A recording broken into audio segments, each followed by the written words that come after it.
Olá amigos, tudo bem com vocês? Mais uma dica. Fazia tempo que eu não postava um vídeo aqui para o grupo que está se preparando para a prova do Ministério Público. Cada dia a prova está mais próxima. Isso é bom ou isso é ruim? Alguns gostariam de ter mais tempo para se preparar.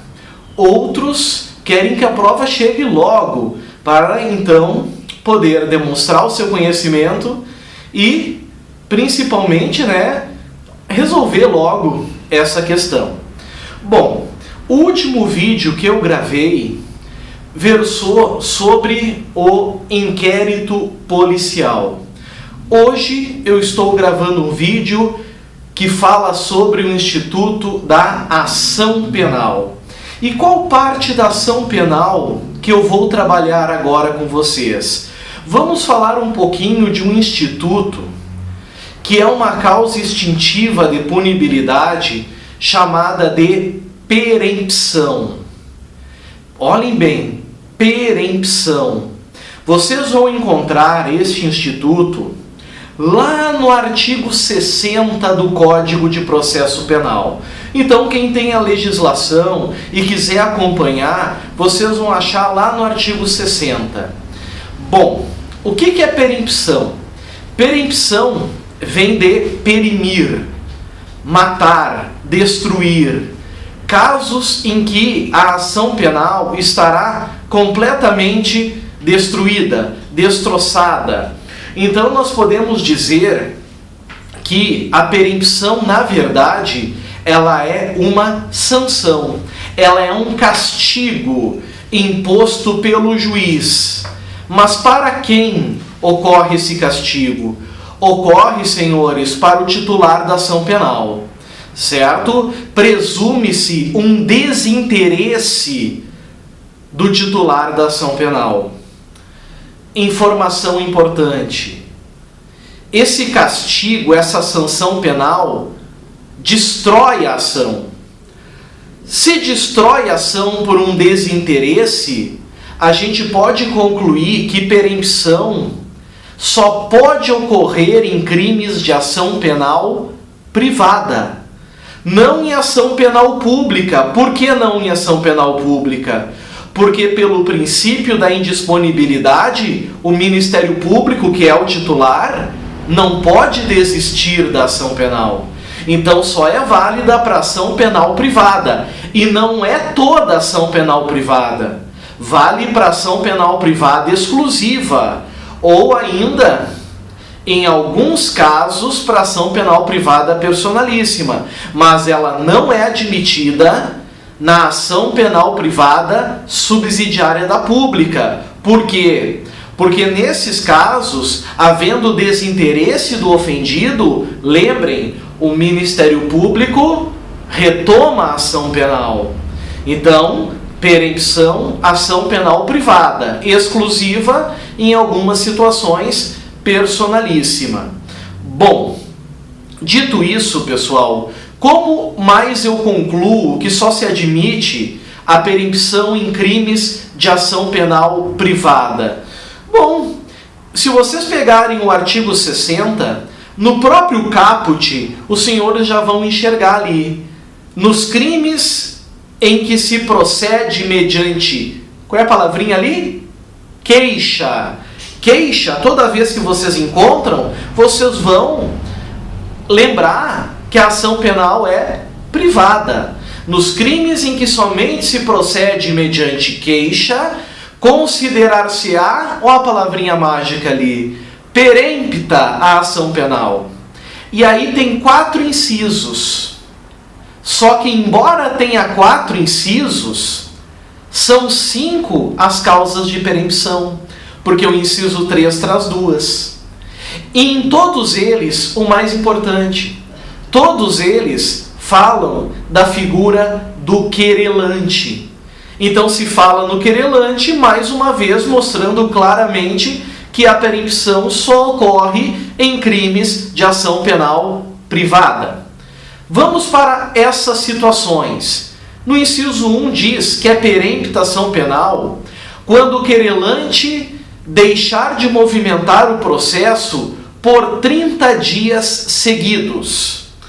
Ora, pessoal, se o querelante deixa de movimentar o processo por 30 dias seguidos, é evidente que se presume de uma forma muito clara o seu desinteresse na ação penal. Ele é o interessado e ele não movimenta a ação, o que o juiz vai fazer? Vai castigá-lo, vai declarar extinta a punibilidade pela perempção, certo? Isso aniquila o processo. Entendimento majoritário, inclusive do nosso STJ. Embora a lei não diga, é evidente, pessoal, que essa não movimentação ela tem que ser sem motivo justificável. Se porventura o advogado do ofendido venha ficar doente e tenha que ser hospitalizado, o juiz, por óbvio, não vai declarar extinta a punibilidade nessa situação. Por quê? Porque houve um motivo justificável. Mais um entendimento do nosso STJ. Para que ocorra a perempção, é indispensável que a intimação tenha se dado não só para o advogado, mas também para o ofendido, para o querelante. Ambos precisam ter sido intimados. Ok? Uma crítica a essa forma de perempção.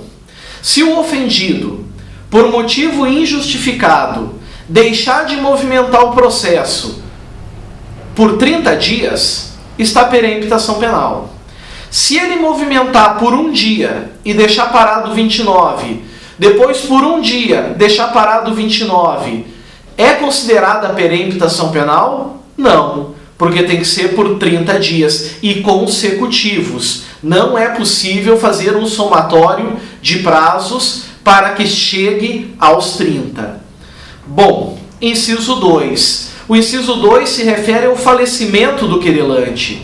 E aí, pessoal, vocês têm que lembrar, nos estudos de vocês, que quando o ofendido morre ou é declarada sua ausência por decisão judicial, surgem os sucessores processuais: cônjuge, ascendente, descendente e irmão. Lembrem disso.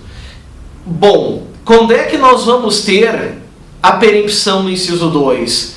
Quando o ofendido vem a falecer e nenhuma dessas pessoas, do famoso CAD, se habilita para prosseguir na ação. Se ninguém se habilita, e cuidado com o prazo, num período de 60 dias, fica evidenciado que não há mais interesse na ação penal. E, por consequência, o juiz decreta extinta a punibilidade pela perempção. Certo? Nesse caso, não é preciso que o juiz intime os sucessores. Falecendo o querelante, eles espontaneamente precisam se habilitar. Bom, daí nós temos um inciso 3. Um inciso 3, pessoal, que traz duas causas de perempção. A primeira, quando o querelante deixa de comparecer a um ato do processo a que deveria estar presente. Bom, o que acontece aqui, pessoal? Sendo o querelante o maior interessado, se ele não comparece, o que o juiz vai acreditar? Que o interesse que era dele não existe mais. Por consequência, vai se declarar extinta a punibilidade pela perempção. Existe uma discussão em algumas situações em que antes do juiz receber a queixa, existe uma audiência chamada audiência de conciliação ou de reconciliação. Como é que fica a situação se o querelante não comparece nesta audiência? Bom, aqui tem duas correntes, dois entendimentos. O primeiro é que o juiz deve considerar perempta ação penal, porque ele é o interessado, ele não foi, era possível o juiz ter a chance de reconciliar as partes e essa chance lhe foi tirada, certo? Só que nós temos um segundo entendimento, que é o majoritário e é aqueles que vocês vão marcar na prova se essa questão cair. O não comparecimento do ofendido em uma audiência de reconciliação não pode gerar a perempção. Por quê? Primeiro, porque ainda não há processo. O processo só vai existir mesmo com a citação do réu, ou nesse caso do querelado, e a ação penal com o recebimento da queixa. E essa audiência de reconciliação acontece antes. E o segundo motivo, pessoal, ele é muito simples. Se o ofendido não foi na audiência de reconciliação, é porque ele não tem interesse em reconciliar. Nesse caso, resta ao juiz receber a queixa-crime. Certo? Cuidado com isso também.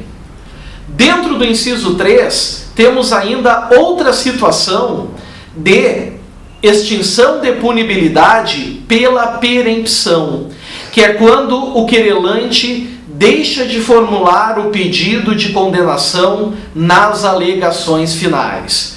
Bom, alegações finais é uma expressão pouco usada atualmente.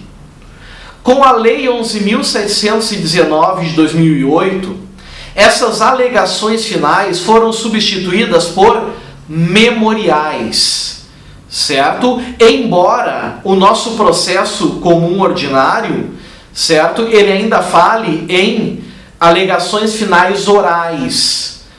No procedimento sumário tem que ser alegações finais orais. No rito dos juizados especiais criminais, nós chamamos de debates orais. O fato, pessoal, é que para qualquer uma dessas situações, o querelante precisa manifestar, nesse final, que a gente pode chamar de alegações finais, que é o fim da instrução, da colheita de provas, um ato antes da sentença, nesse momento, o querelante precisa pedir a condenação do querelado.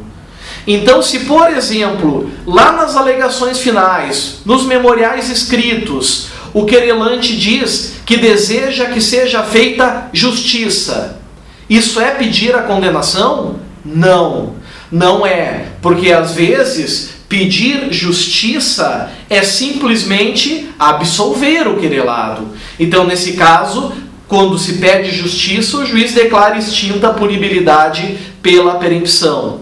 Se o querelante pede a procedência da queixa-crime, aí é claro, pessoal, que não vai estar perempta, porque a procedência da queixa-crime é a condenação, é onde o querelante demonstrou a vontade de que o querelado seja condenado.